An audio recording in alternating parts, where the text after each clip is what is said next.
the thud of a mechanical digger disturbs the silence of a graveyard. I'm very conscious of coming across real evil. There's real evil here. In the dead of night, police exhume a body. It's a hard thing to go through, having a loved one dug up. This is the moment the murderous activities of Britain's biggest serial killer were unearthed. That son of a gun killed my father on Christmas Eve. In the coming weeks, the hush of night was to be repeatedly broken by exhumation after exhumation. We used to joke about it because we used to say, she's always down there, and I bet he's got fed up with her and bumped her off. And now... Over the coming months, detectives were to investigate the deaths of nearly 150 patients of Dr. Fred Shipman. How far does this go? How deep is it? How many people have been murdered by Dr. Shipman? I don't think that there'll ever be an answer to that question. The only person that knows is not talking to us.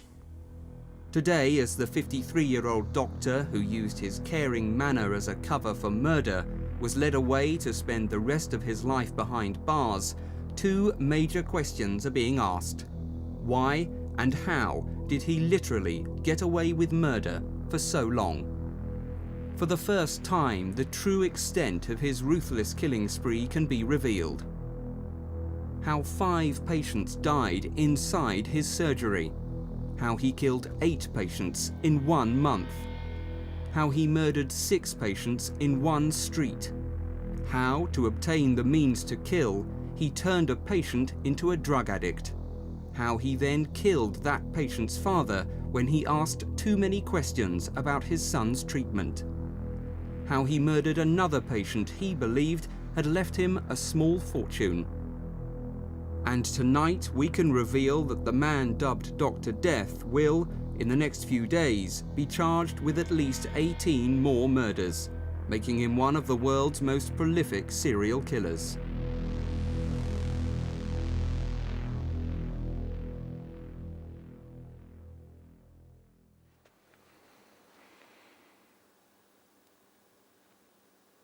A senior detective lights candles to the memory of 15 murder victims of Dr. Harold Frederick Shipman. Stan Edgerton was a detective for 30 years, but nothing during his long service could prepare him for the enormity of his final case. He still finds it difficult to come to terms with. The exhumations created numerous emotions, and the one that sticks in my mind more than any is intrusion. Not only were we intruding into death, we were intruding into the grief of the families. Only months away from retirement, Inspector Edgerton was asked to investigate what appeared to be a routine case, never envisaging that it would lead to him exhuming 12 bodies and arresting and charging a mass murderer. This was a case of forgery and attempting to obtain monies by deception. Never at the beginning of the investigation did I ever envisage that I'd be dealing with not only one murder investigation, but a number of murder investigations. Inspector Edgerton had been asked to look into the will of Kathleen Grundy, who died suddenly on June the 24th, 1998, at her home in Joel Lane, Hyde, on the outskirts of Manchester. Mrs. Grundy, a former mayoress of Hyde, was well known about the town as a sprightly 81-year-old, involved in a host of social activities. She was highly respected in the area. She spent all her spare time working on behalf of other people. She ran a luncheon club 2 or 3 days a week. She worked to help the aged. She did the banking for them. She was a remarkable woman. 2 days before she died, a local firm of solicitors received a crudely typed will purporting to be from Mrs. Grundy, who they had never dealt with before. On a standard post office form, Mrs. Grundy's whole £300,000 estate was bequeathed to her doctor, Fred Shipman. 8 days later, Hamiltons received a letter informing them of Mrs. Grundy's death. They contacted her daughter, Angela Woodruff, in Leamington Spa. She realised that there must be something wrong because she is a solicitor in her own right and had in fact got a mother's will in her possession that had been made some 10 years prior to her death. Confused and alarmed, Mrs. Woodruff turned private detective and, armed with a copy of the Shipman will, she travelled to Hyde to track down the 2 people who had allegedly witnessed it. One of the witnesses was Paul Spencer. Mrs. Woodruff soon discovered how devious Shipman had been and how he tricked her mother. Sat in Dr. Shipman's surgery. There was maybe 6 or 7 other people in the surgery. Dr. Shipman popped his head round his door and asked whether myself and another girl that was in the surgery with a pram wouldn't mind witnessing a document. So, thinking nothing of it, I stood up, went into the room. There's an old lady sat in the room. I now know that lady to be Mrs. Grundy. The doctor passed me a folded over document, which he said, as he passed it, he asked Mrs. Grundy whether or not she was okay with it, or something along the lines of, are you sure about this, is this okay? He indicated where I was to sign the document. The document was folded over so I couldn't read it, I couldn't see what was on the document, and being in the doctor's surgery I didn't dream of asking. I signed my name. Mrs. Grundy's signature was already on the document. I believed I was signing a medical form. I didn't for a minute believe I was signing a will. I would have expected to sign wills in solicitors' offices, not in doctors' surgeries. Mrs. Grundy believed she was signing an authorisation, giving her approval to take part in a survey on ageing for Manchester University. Shipman's greed was his undoing. Mrs. Woodruff went to the police in her hometown of Leamington Spa, who referred her complaint to the Greater Manchester Force. The file dropped on Inspector Edgerton's desk. Having spoken to Angela Woodruff, the deceased's daughter, we realised that we were opening a can of worms, and we didn't know at that stage how far it was going to go. Although it's very, very fair to say, I still didn't think at this stage that I was looking at a murder inquiry. Returning to Hyde from seeing Mrs. Woodruff, Mr. Edgerton realised that this was not the first time the police had shown an interest in Dr. Shipman. 4 months earlier, after a worried GP had expressed concerns about the high number of deaths among Shipman's patients, a secret police inquiry was ordered by the local coroner, John Pollard. Originally, I was approached by a local general practitioner in the Hyde area, and she felt that she had been signing rather more second cremation certificates than would normally be the case, where the first signature was that of Dr. Shipman. And on the basis of that, she then telephoned me and asked me to look into the matter to make sure that everything was as it should be. There were 2 possible explanations for that. One was that something untoward was happening, or the other explanation was that Dr. Shipman was just a very, very conscientious GP and happened to be in attendance with a lot of patients shortly after they died at their home address.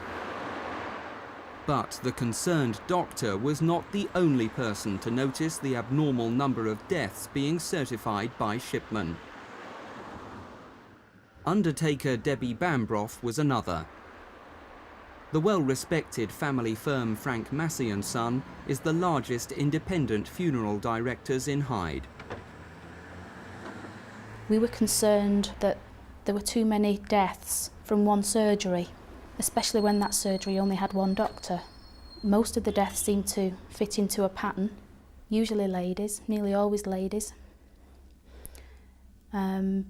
Never anyone that had been ill, as in terminally ill. It seemed strange that nearly all the people that had died were dressed. I was ill, they're generally usually in bed with the nightwear on, but that was never the case. They were always fully dressed as if they'd just come back from shopping. It was very rare that anyone actually died in bed. It was usually sat up in a chair in the living room. Things just didn't add up. We talked about it as a family, the circumstances of the deaths. Debbie came to me one day and just said she was concerned with all these sudden deaths, which was Dr. Shipman was signing the forms for. And I sort of said there's nothing to worry about, it's just that he's old patients. And I think she had a word with another doctor about it, and then she's had another word with me. This was a couple of months later, something like that. So with that, I thought I'd go down and have a word with Dr. Shipman. When my father went to see Dr. Shipman about the concerns that we had, I think it took a lot of courage to do that. It was ridiculous. We trust a man, trust a doctor, and for us to make accusations, assumptions, to have concerns about a doctor maybe murdering people, because that's what it is. I was the last one in the surgery at the time. Said to me, yes, come on in. I went in his surgery. I told him then it was a bit rather embarrassing what I'd come for, and explained to him that both myself and my daughter were a bit concerned with some of these deaths. And he didn't show any signs of shock, surprise, anything at all.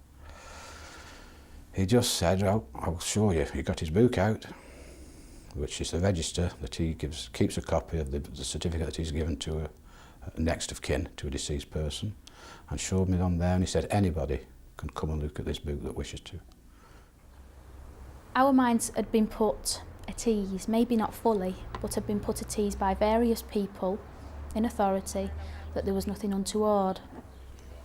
We had a call off a police constable. The constable just said to us what it boils down to is he's got a vast amount of patients, elderly patients, and he's such a caring doctor that he gets more deaths than anybody else. And with that, I was quite satisfied.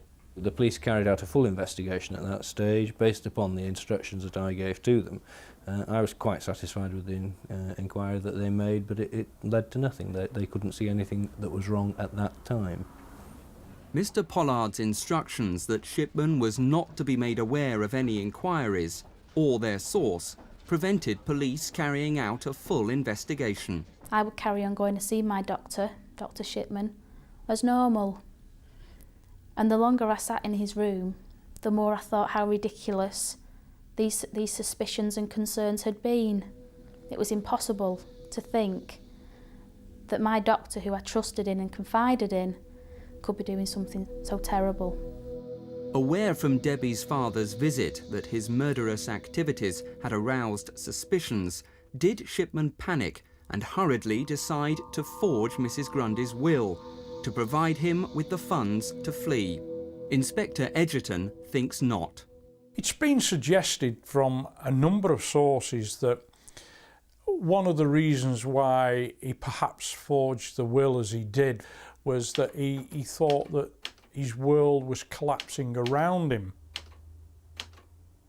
I personally don't go along with that view at all. It's my firm belief that he thought he was so invincible, so super intelligent, that he thought that the police weren't aware of what was going on.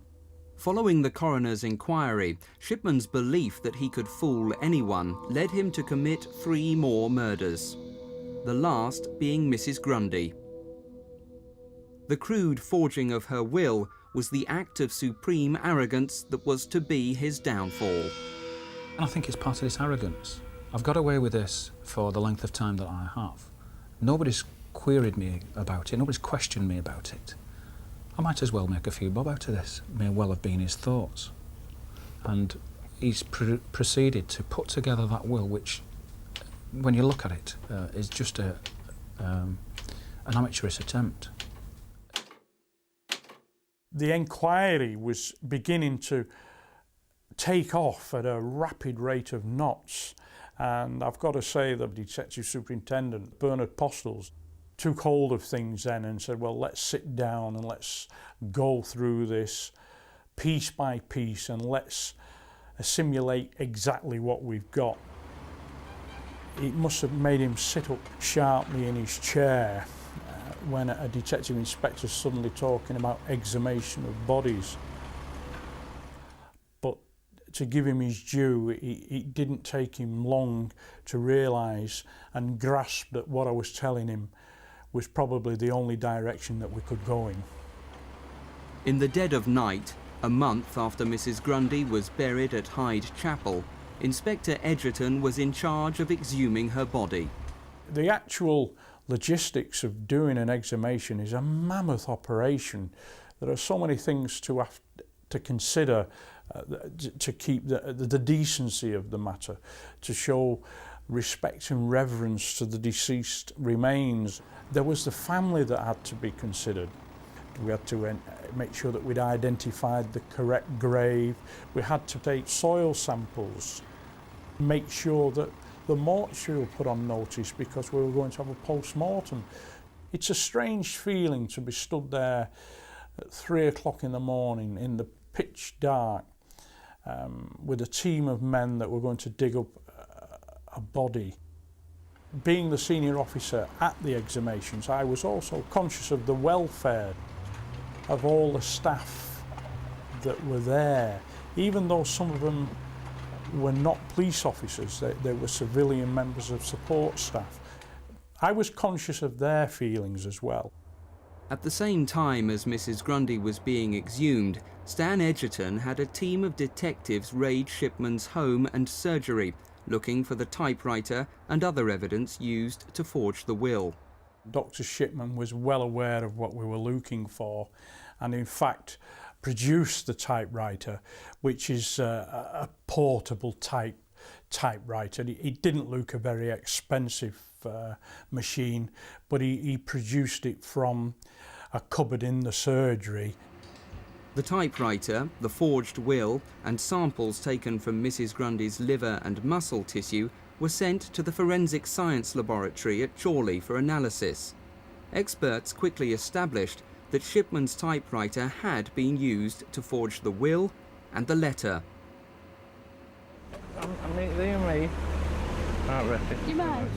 But while Inspector Edgerton waited for Mrs. Grundy's post-mortem results, he was approached by a local taxi driver who'd built up his own dossier of suspicions against Shipman, going back many years. Perhaps 24 of my customers passed away in very, very similar circumstances. All of them Dr. Shipman's patients.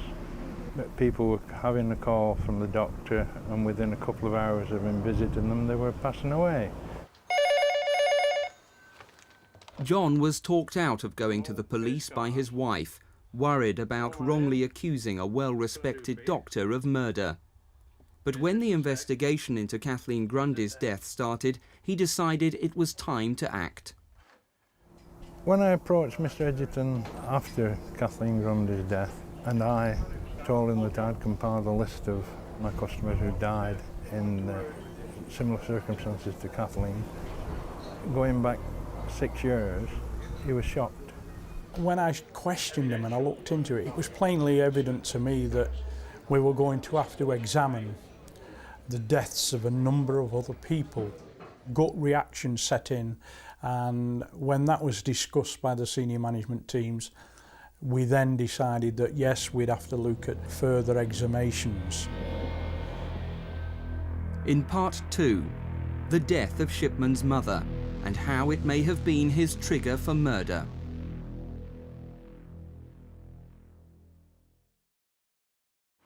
Harold Frederick Shipman was born in Nottingham in January 1946.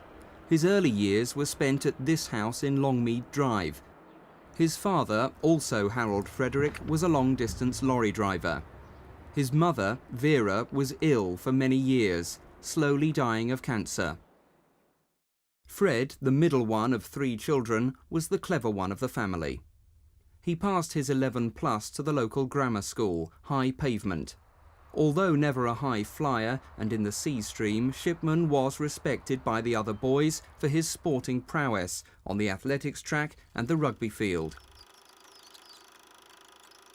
Seen here securing the ball in a line-out in some rare footage of a school match, Shipman is well remembered by former schoolmates. I was a friend of Fred. We were in the same year as one another.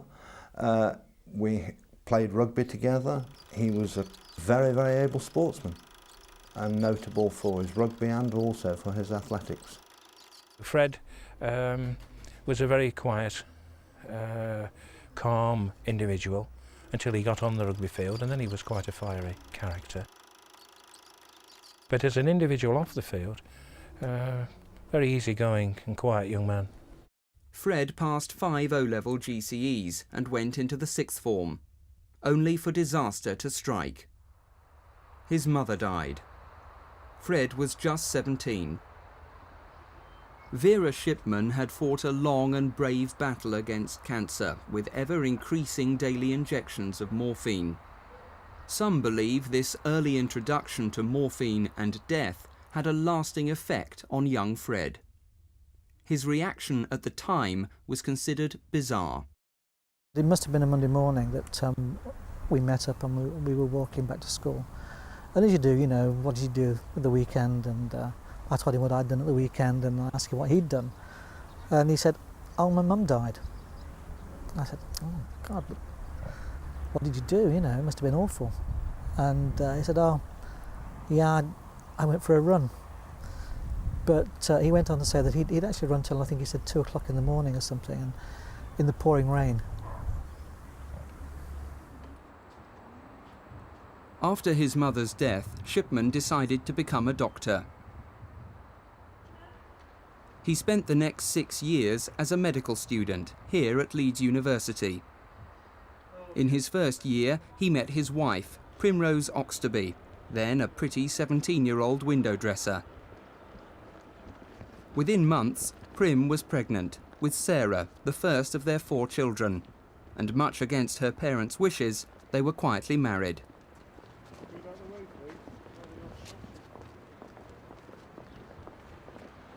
After a couple of years training as a houseman, Shipman joined a group GP practice in the Yorkshire mill town of Todmorden in the mid-1970s. He's remembered fondly for his enthusiasm. It started with a keen young man coming with the latest ideas and techniques with a great deal of enthusiasm and very much hands-on, putting it into practice and encouraging us all to do the same thing. And I think we all benefited from his sojourn with us. Despite his popularity, Fred had problems. He started having mysterious blackouts. Dr. Grieve, Shipman's senior partner at the time, remembers being called to Fred's home after he collapsed in the bath. He had 1 or 2 blackouts and was finally diagnosed by a consultant as having epilepsy and being unable to drive a car. So his wife volunteered to fill in this so that he could continue to work, which he did very efficiently. But Fred Shipman hadn't told his colleagues the truth. He was a drug addict with a huge dependency on pethidine, a painkiller used in childbirth. I mean, there wasn't any great disaster or anything. It was just he could no longer. He was a sick doctor. There he had to go. In February 1976, Harold Frederick Shipman stood in the dock at Halifax Magistrates Court and admitted 8 charges of obtaining drugs by deception and asked for 74 other offences to be taken into account. He was fined a total of £600. The court heard he obtained the highly addictive drug by over-prescribing for patients at a local nursing home and by forging prescriptions. Shipman agreed to undergo treatment at the renowned Retreat Hospital in York. Although the General Medical Council was notified, Shipman was not struck off. In 1979, free of his addiction, he applied to join a group practice in Hyde, a small Cheshire market town with a population of 60,000. At his interview, the 6 partners were impressed by Shipman, particularly his honesty that he had been addicted to pethidine. they decided to give him a second chance. Fred Shipman threw himself into local community life, both as a hard-working doctor and as a member of local organisations like the St John Ambulance Brigade, the Scouts, and as a local school governor. He soon became so popular that he had a long waiting list of people wanting to join his panel.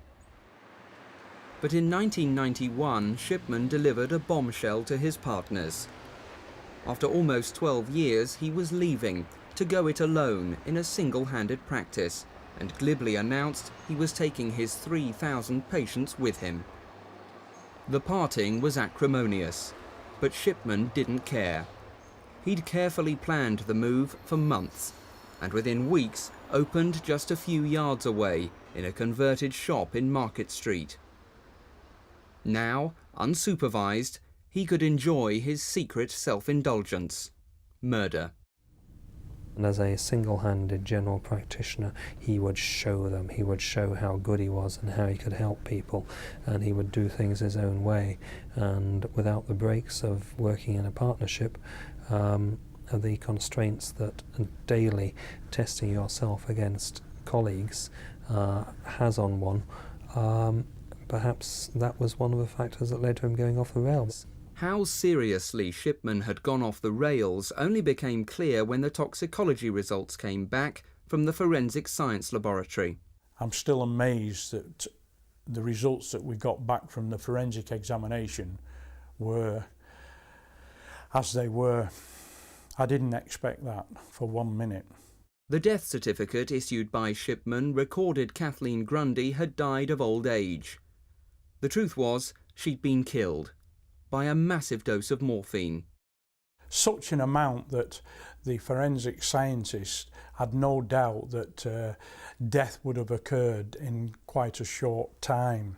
She had been to visit him on the previous day to her death at around about 4 o'clock, and he made an appointment with her to go and take a blood sample the following morning.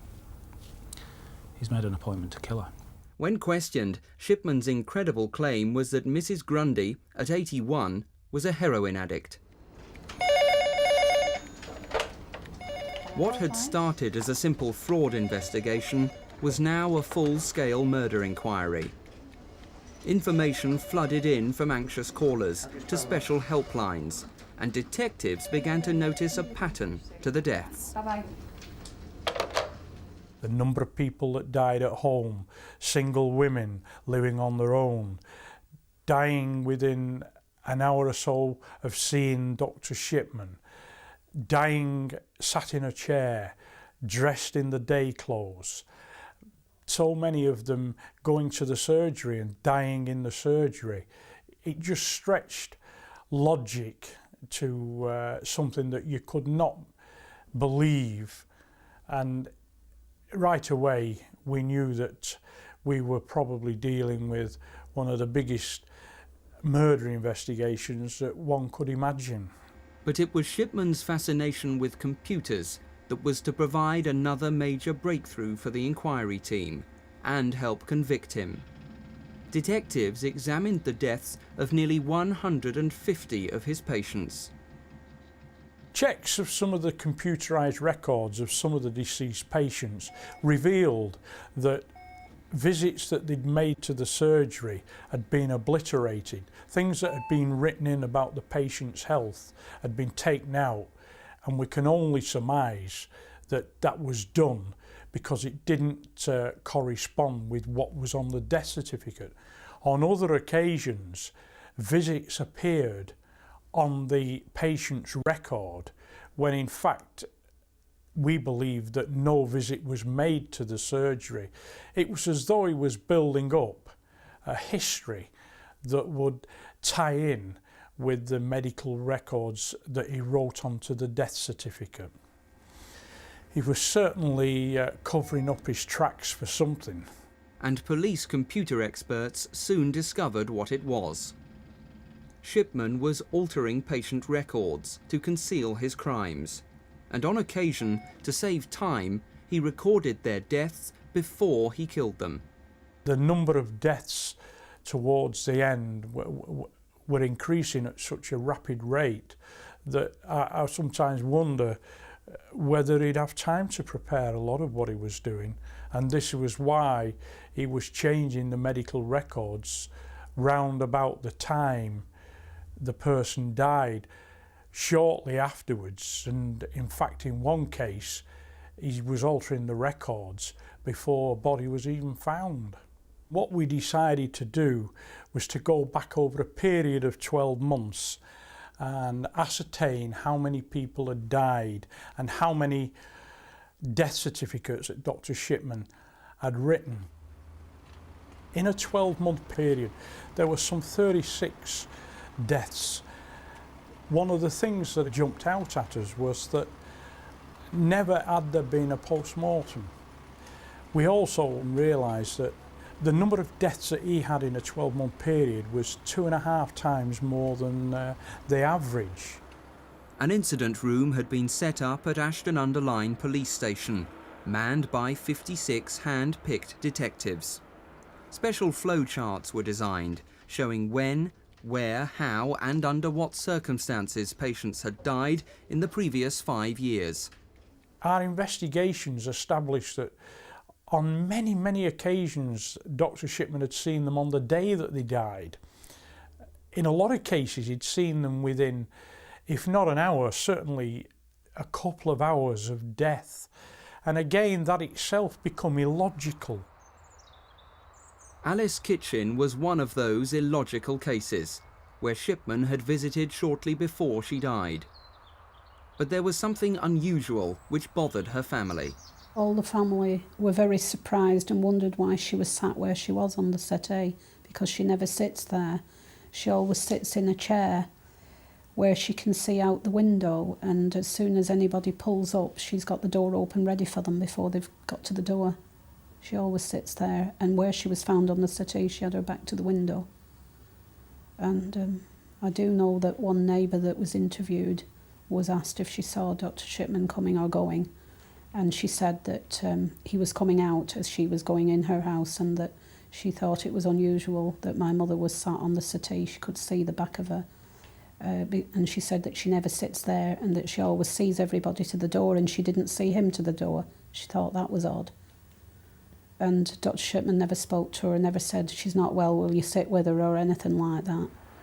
Alice Kitchen may have died in an unusual chair at home, but 5 of Dr. Shipman's patients died in an even more unlikely place, his surgery. We spoke to a number of doctors and said, well, you know, how many times have you ever had a patient die in the surgery?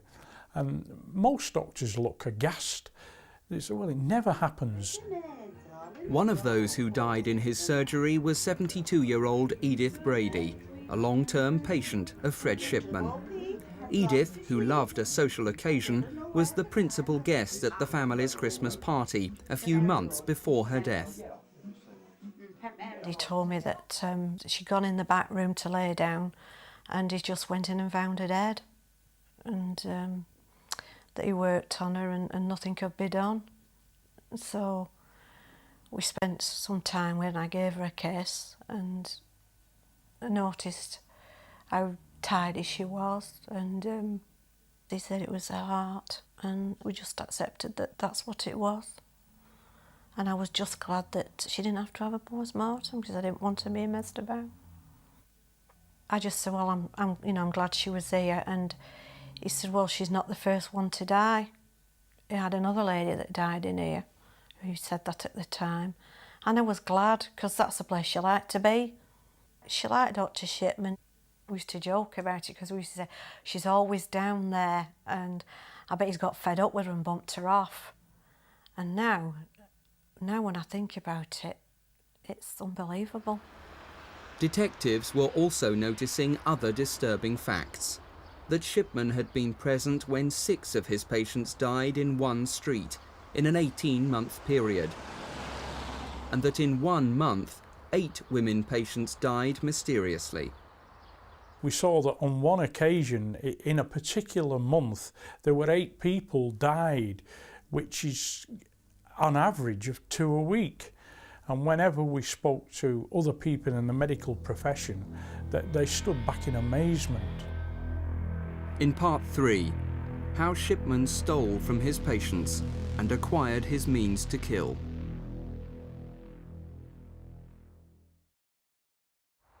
For a second time, Hyde was overshadowed by mass murder.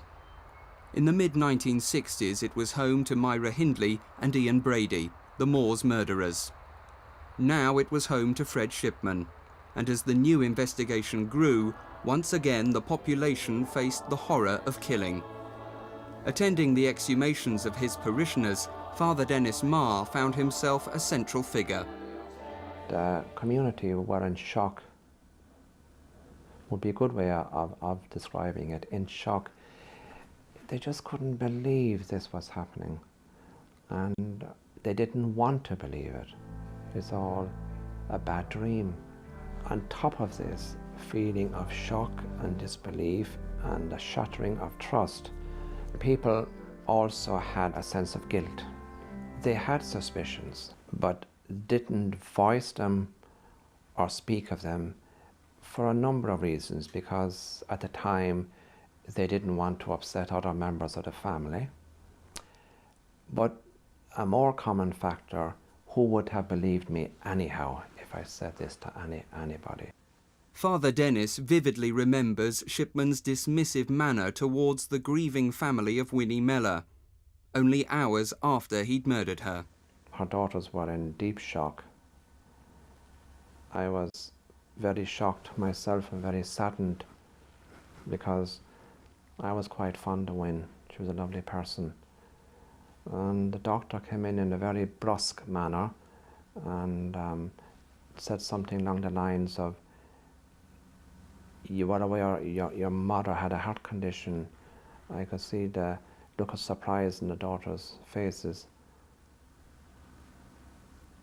He followed this up by saying she wouldn't accept treatment and she wouldn't go to the hospital. The daughters now were kind of looking in amazement at him. He immediately followed this up by saying, "Do you have an undertaker?" And at this stage I intervened and said, "Well, the woman has just died, and I think we just leave that at the moment." He then followed on saying, "And by the way, there's no problem with issuing a death certificate. I can do that. You just pop down to the surgery." And that was it. He was gone. Knowing what I know now, I can certainly say he was making sure that nothing would go wrong and that there would be no element of blame in any way attached to him or any suspicion whatsoever. When detectives searched Shipman's home, they found a large number of rings and other jewellery stuffed into a bag in the garage. This habit of petty theft from his victims provoked feuds within their families. Various members of the family being questioned as to who got there first and who found Mum first and so on, and this leading to kind of suspicions all around the place. I do know also from one family that one of the women on the day of her death had been to collect her pension, which would have been in the region of I suppose 70, 80 pounds. She certainly didn't spend all that afternoon, but no money being found in her purse after she died. It may never be known how often Shipman emptied the purses of his victims for paltry sums, but from one of them he expected to inherit £60,000. Bianca Pomfret was the youngest of Shipman's victims, only 49 when he killed her. Divorced and suffering from manic depression, Mrs. Pomfret had come to depend on Dr. Shipman. In a nutshell, she thought the world of him, to the extent that several years ago we were contemplating moving houses. And one of the reasons why we didn't move is she stressed that she would have preferred to have stayed in Tameside and under Dr. Shipman. Now I think if somebody puts the relationship that they've got with the doctor above moving on to a new form of life, got to be quite a close link. So much so that she informed me several months before her death that she was actually leaving all the monies and properties to him in a will. She also stated that she'd told Dr. Shipman this. Fortunately, I convinced her that the proper thing to do would be to leave her monies and properties to the grandchildren. I can't speculate as to why Shipman murdered Bianca, whether or not it was because of the fact that he thought he was going to benefit financially, or maybe even if she had informed him, he realised he'd been cut out of her will. I don't know. Bianca Pomfret was the fourth victim to be exhumed. In the following month, police opened 8 more graves and removed the bodies for examination. Each body contained varying high levels of morphine. But even without a body, police were able to charge Shipman with the murders of 6 patients who'd been cremated. So incriminating was the computer and other circumstantial evidence. The evidence that we were being presented with in relation to those bodies where they had been cremated was so overwhelming as far as we were concerned that we could not just put it to one side. By now it was becoming obvious to police that Shipman arrogantly believed he'd created the perfect murder and had got away with it for years. He believed that he was able to face this thing out, that people didn't have a superior enough intellect to break down and establish the facts of what had gone on here. When he was arrested, detectives like Stan Edgerton saw that arrogance at first hand. During the course of questioning, his arrogance was to the fore all the time. Whenever I spoke to him, it was plainly obvious that he thought I was beneath him, and that he gave a distinct impression that it should be at least a superintendent that was talking to him and dealing with him. And he made that plainly obvious that I wasn't his intellectual equal. I think that he came in to be interviewed on the first occasion on the 7th of September, and having walked in through the door, he expected to be walking out around about 5 o'clock in the evening. And I think he was surprised when he was charged with murder. You could see his demeanour change, his voice changed. The arrogance was the first thing to go, and then to a certain extent he tried then to control the interview by changing the subject or trying to indicate to the interviewing officers that they didn't understand. And as we went further into the interviews and we put the forensic evidence towards him, the morphine in the body, he could not in any way explain that. The medical records, he couldn't explain again why they'd been changed. Eventually, he got more and more distressed, and at one stage actually broke down. But what really shocked hardened detectives like Inspector Edgerton was the ruthless and cynical lengths Shipman went to obtain his weapon to kill, the morphine. 2 years ago, former airline pilot Jim King was wrongly diagnosed with cancer, a week after marrying his American wife Debbie. After undergoing 3 months of painful chemotherapy, Shipman was told he'd never had cancer. But Shipman failed to pass on the good news. Instead, Shipman continued to prescribe Jim massive amounts of morphine in order to maintain a regular supply of his murder weapon. He was told on 3 separate occasions by consultants from different hospitals that I had not had cancer. I had never had cancer, but he still proceeded to do this. I know now why he did this, because the more patients that you have are terminally ill, the more morphine that you can have in your stock.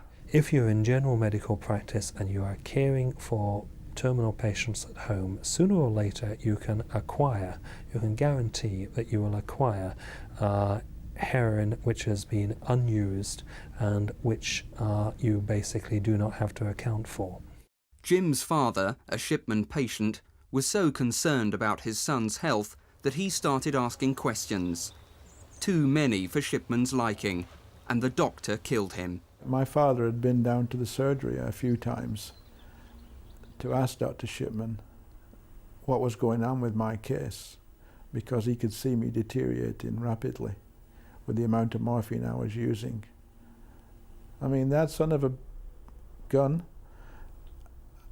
killed my father on Christmas Eve, of all the days to do this. And I believe he did that because he needed to stop this man complaining at that time.